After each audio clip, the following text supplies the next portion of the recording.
Corona पर प्रधानमंत्री नरेंद्र मोदी की मुख्यमंत्रियों के साथ मीटिंग बस थोड़ी ही देर में शुरू होने वाली है और इस मीटिंग में 8 मुख्यमंत्री शामिल होंगे। इसके बाद दूसरी मीटिंग भी होगी जिसमें प्रधानमंत्री के साथ 30 सीएम होंगे। कोरोना के बढ़ते मामलों के बीच ये मीटिंग बहुत अहम है। इस मीटिंग से एक अच्छी खबर आएगी तो एक सख्त वाली न्यूज भी आ सकती है। मीटिंग में क्या क्या होने वाला है इसका कुछ अंदाजा हमारे सीनियर रिपोर्टर्स को लगा है। ये खास रिपोर्ट देखिए।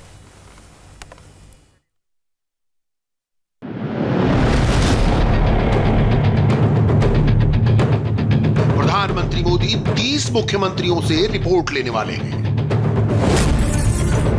कोरोना के बारे में बड़ा डिसीजन होने वाला है।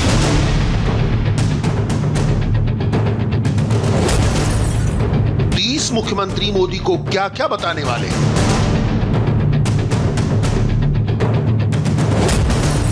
नरेंद्र मोदी के क्या क्या निर्देश आने वाले हैं।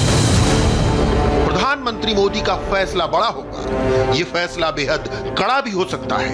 फैसले से पहले नरेंद्र मोदी मुख्यमंत्रियों के साथ चर्चा करेंगे। ओपिनियन मुख्यमंत्रियों का होगा, डिसीजन नरेंद्र मोदी का होगा। मुख्यमंत्रियों के साथ मीटिंग से पहले पीएम ने अपना होमवर्क कर लिया है। कोरोना और वैक्सीन की स्टेटस रिपोर्ट मोदी की टेबल पर तैयार रखी हुई है। मुख्यमंत्रियों के साथ प्राइम मिनिस्टर की मीटिंग के 2 एजेंडे हैं। एजेंडा नंबर 1 कोरोना की रफ्तार रोकना और एजेंडा नंबर 2 कोरोना वैक्सीन की रणनीति बनाना।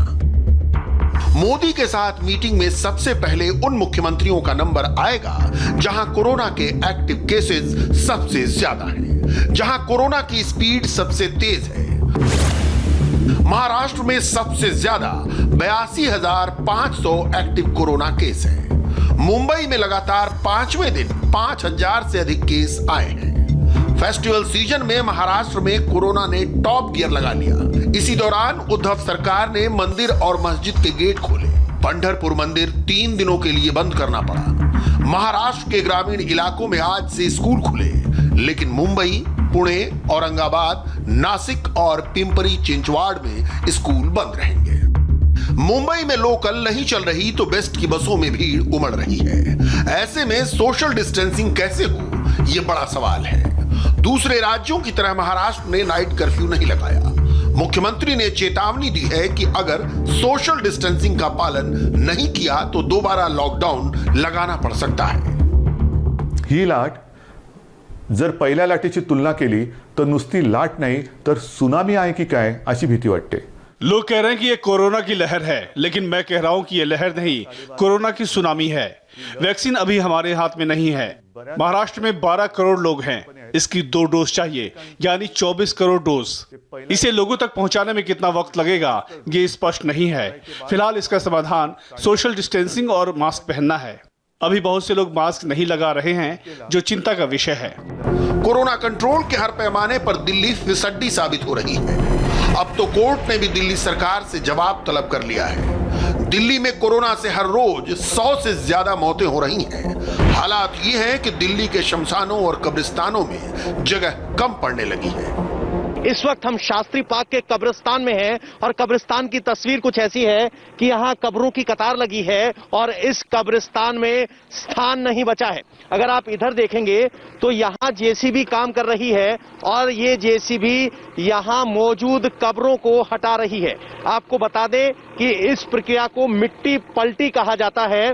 और देखिए ये नासिर का डेथ प्लेट है, या कहें कि उनकी कब्र पर लिखी थी। उनको 26/11/2019 को उनकी डेथ हुई थी, लेकिन अब उनकी कब्र के ऊपर लगा ये हटा दिया गया है। कब्र समतल की जा रही है ताकि यहाँ जो लोग दफनाने के लिए लाए जा रहे हैं उनके लिए जगह उपलब्ध करवाई जा सके। 100 से 150 के करीब जो है हमारे यहाँ कोविड-19 के शव दफना चुके हैं हम, और अब तो बिल्कुल जगह ही नहीं बची है। दिल्ली में कोरोना के 40,500 एक्टिव केस हैं। कोरोना से देश में होने वाली मौत का 1/4 हिस्सा दिल्ली में है। दिल्ली के लोग मास्क लगाने में भी आनाकानी करते हैं। मास्क न लगाने का फाइन 500 रुपए से बढ़ाकर 2,000 रुपए किया गया। दिल्ली के स्कूल कॉलेज खोलने का विचार फिलहाल टाल दिया गया है। एक्सपर्ट्स कहते हैं कि दिल्ली में कोरोना की तीसरी लहर चल रही है। हालांकि कई लोग इस पर ऐतराज करते हैं क्योंकि दिल्ली में कोरोना की स्पीड कभी कम हुई ही नहीं। दिल्ली राजधानी है, दिल्ली केंद्र शासित प्रदेश भी है।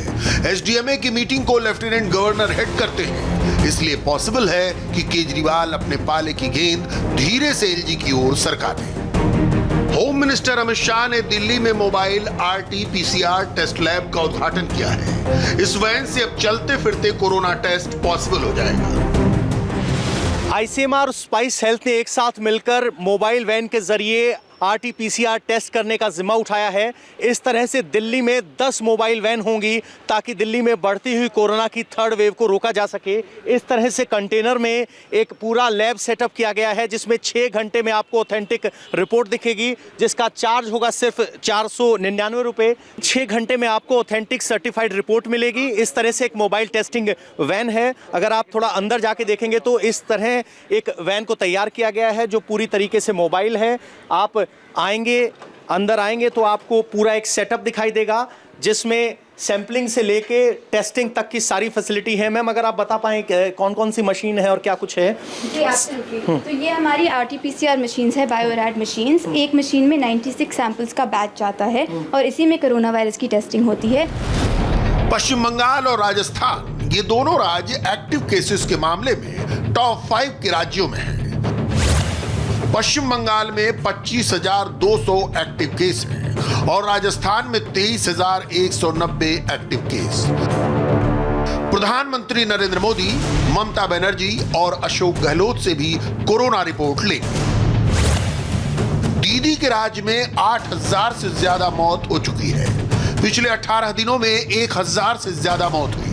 रोजाना 50 के करीब मौत हो रही है। 100 टेस्ट में से 8 से ज्यादा पॉजिटिव रिजल्ट आ रहे हैं। गहलोत सरकार की कोरोना रिपोर्ट भी बहुत अच्छी नहीं है। कोरोना केस बढ़ने पर गहलोत सरकार ने कुछ उपाय जरूर किए हैं, लेकिन वे काफी नहीं हो रहे। राजस्थान के 8 जिलों में नाइट कर्फ्यू। जयपुर, जोधपुर, बीकानेर, उदयपुर में नाइट कर्फ्यू। अजमेर, अलवर, कोटा और भीलवाड़ा में भी नाइट कर्फ्यू। मास्क नहीं लगाने पर 500 रुपए का जुर्माना। बिना सूचना शादी करने पर 5,000 का जुर्माना। 100 से ज्यादा मेहमान होने पर 25,000 का फाइन। दफ्तरों में 75% स्टाफ से चलाना होगा काम। नाइट कर्फ्यू अकेले राजस्थान में नहीं लगा है। गुजरात, मध्य प्रदेश और हिमाचल में भी कोरोना धीरे धीरे ताले लगवा रहा है। એ સિવાય પણ ગુજરાતના બાકીના શહેરો ત્યાંના નાગરિકને પણ હું વિનંતી કરું છું। गुजरात के बाकी शहरों के नागरिकों से भी विनती है कि उनके इलाके में संक्रमण बढ़े नहीं, इसके लिए शाम के समय घर में रहें और नियमों का पालन करें। दिन से रात के 9 बजे तक गुजरात की तमाम जगहों पर मास्क के बिना कोई नहीं निकले। सख्त आदेश है कि कोई व्यक्ति अगर मास्क नहीं पहनता तो पुलिस 1,000 रुपए जुर्माना लगाएगी। કડક સૂચના આપી છે કે કોઈ પણ વ્યક્તિ માસ્ક નહીં પહેર્યો હોય તો 1,000 રૂપિયા દંડ પોલીસ કરશે જ। गुजरात के अहमदाबाद, सूरत, राजकोट और वडोदरा में नाइट कर्फ्यू लगा दिया गया है।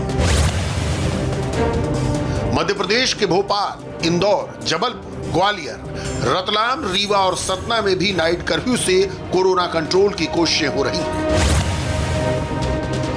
हिमाचल प्रदेश के शिमला, कुल्लू, मंडी और कांगड़ा में भी नाइट कर्फ्यू लगाने का फैसला किया गया है।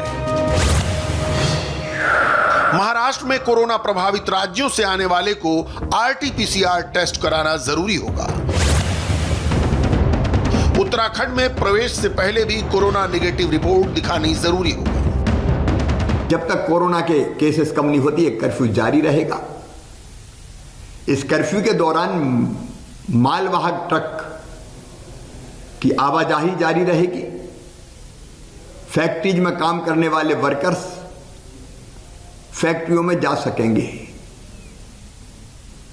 हमने यह भी तय किया है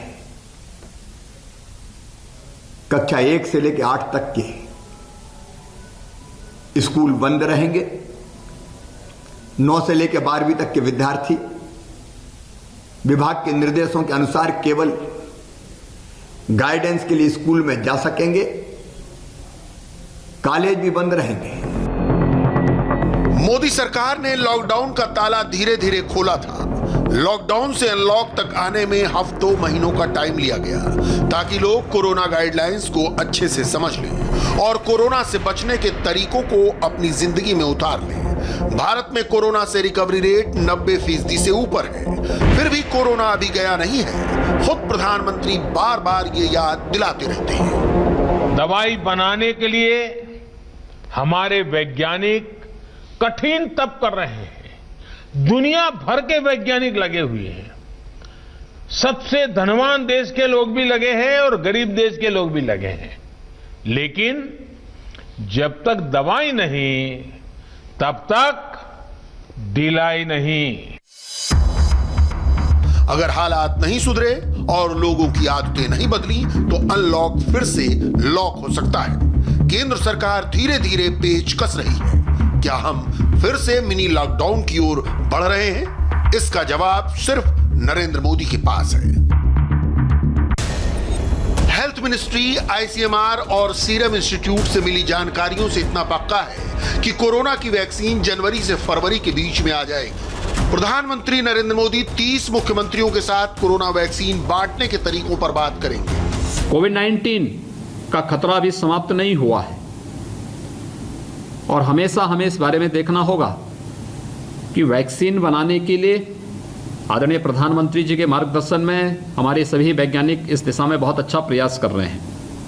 बहुत सार्थक प्रयास भी है कि भारत के अंदर जो वैक्सीन बन रही है वह दुनिया के अंदर किसी भी वैक्सीन से ज़्यादा इफेक्टिव दिख रही है। लेकिन उस सब के बावजूद वैक्सीन आने, वैक्सीन हर नागरिक तक पहुंचने और वैक्सीन का प्रभाव तब तक बरकरार रहे, इस दृष्टि से हमें अभी सावधान होना पड़ेगा और इसमें बचाव बहुत महत्वपूर्ण है। सितंबर 2021 तक 25 से 30 करोड़ लोगों को वैक्सीन लगाने का टारगेट है। सबसे पहले प्राइमरी हेल्थ वर्कर्स को लगेगा कोरोना वैक्सीन का इंजेक्शन, फिर फ्रंट लाइन वर्कर्स को वैक्सीन का डोज मिलेगा। फ्रंट लाइन वर्कर्स में पुलिस और सैनिटाइजेशन स्टाफ शामिल होंगे। 50 से 65 साल के लोगों के बीच कोरोना केसेस ज्यादा हैं। तीसरे राउंड में उनको वैक्सीन लगेगी। हेल्थ प्रॉब्लम वाले 50 साल से कम उम्र के लोगों को भी प्रायोरिटी से वैक्सीन लगेगी। वैक्सीन जहां भी बने, इतना तय है कि उसका मास प्रोडक्शन भारत में ही होगा। भारत के अपने लैब्स में भी 5 वैक्सीन का डेवलपमेंट एडवांस स्टेज में है। इनमें से 4 वैक्सीन कैंडिडेट ट्रायल के दूसरे और तीसरे चरण में है और 1 वैक्सीन कैंडिडेट ट्रायल के पहले और दूसरे फेज में।